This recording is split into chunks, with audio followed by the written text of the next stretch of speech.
So I'm curious, when you think about self-awareness and coaching, how do you feel, or how would you describe, I guess, coaching's impact on someone's ability to be more self-aware?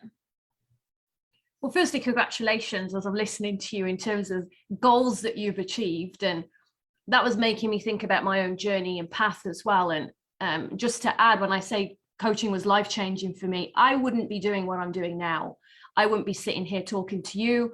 I wouldn't be in the US. I would never have been courageous enough to leave the UK. So there are some real examples of the impact that coaching had.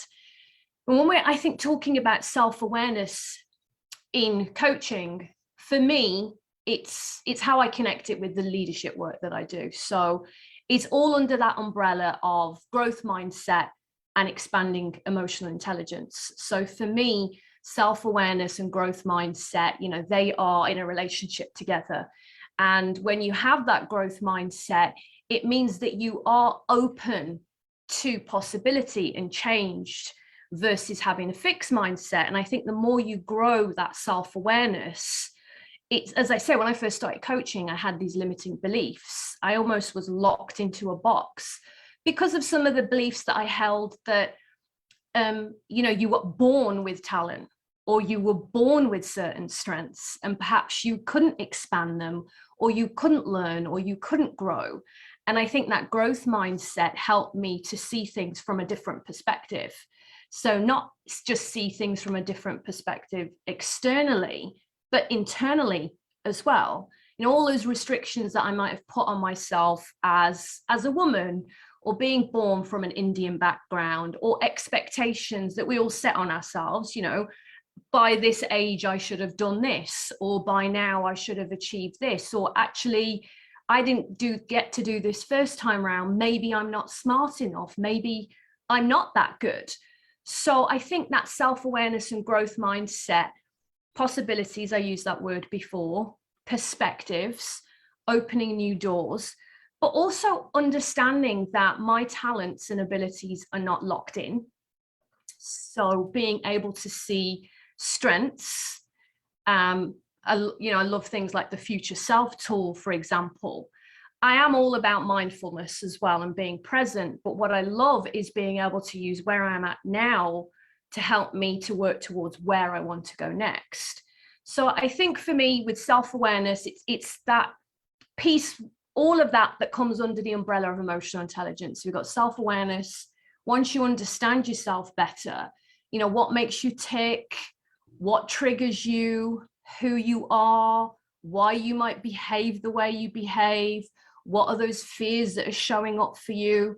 That for me then moves me on to that next piece of emotional intelligence, which is self-regulation.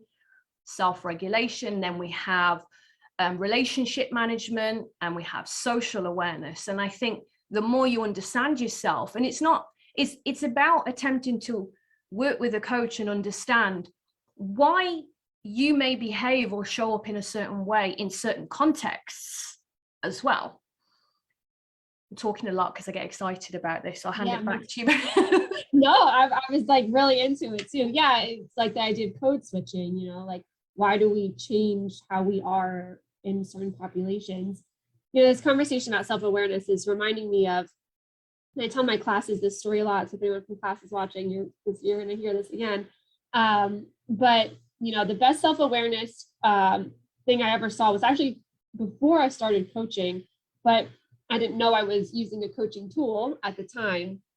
And so I was teaching a class at a university that I worked at, a first-year seminar class, and we used a tool called Ikigai, I believe it's called. But basically, it asks you to sort of use concentric or overlapping circles like Venn diagram, but to help you identify your true purpose.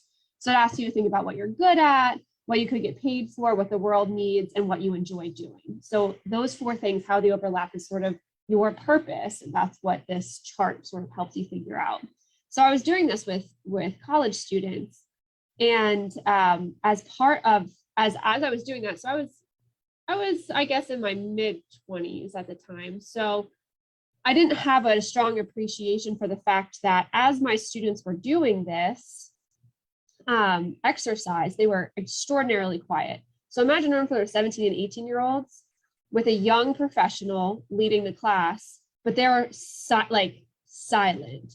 And I didn't understand the weight of that until the first student raised their hand and said, this just made me realize that I'm not in the right major, or like that I'm not doing what I want to be doing.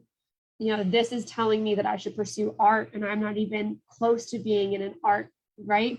And so for me, it was my first real lesson in my mid-20s of the importance of self-awareness. Like, these students were about to spend lots of money on a major that maybe wasn't the right major for them, or on something that wasn't really going to make them happy.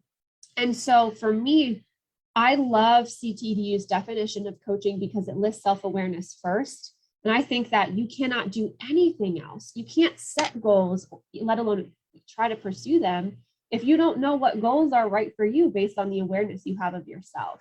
And so for me, that's why self-awareness is so important. That's why I think, you know, that coaching has that value, because every tool that we teach is focused on self-awareness, building self-awareness in our clients to help them make the best decisions. And I think that is why it's so life-changing, because we force you to get to know yourself in ways that maybe you wouldn't have done otherwise. So yeah, so I think, you know, from that perspective of self-awareness, I think what you were just talking about too, there's that sort of staging. So when you have that self-awareness, now you know things, it starts to feel like it bleeds into other areas of life. And one of the other benefits that is shown in the research is confidence, that, you know, coaching builds confidence in clients.